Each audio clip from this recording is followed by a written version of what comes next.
Ayat 7 hiji. واتل عليهم نبأ نوح إذ قال لقومه يا قوم إن كان كبر عليكم مقامي وتذكيري بآيات الله فعلى الله توكلت فأجمعوا أمركم وشركاءكم ثم لا يكن أمركم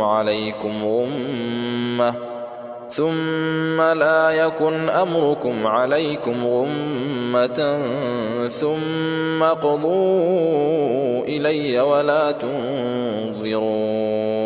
Jeung bacakeun ka maranehna warta perkara Nuh nalika manehna nyarita ka kaumna. Yeuh kaum kaula, upama kalungguhan jeung pangwawadi kaula ku ayat-ayat Allah, karasana berat ku arandika nya ka Allah kaula sumerah diri. Bukituna tetepkeun heula putusan arandika jeung kumpulkeun sarekat-sarekat barhala-barhala arandika. Didinya ulah pisan putusan arandika teh matak jadi mangmang ka arandika. Tuluy laksanakeun maksud arandika ka kaula jeung arandika ulah kaleket.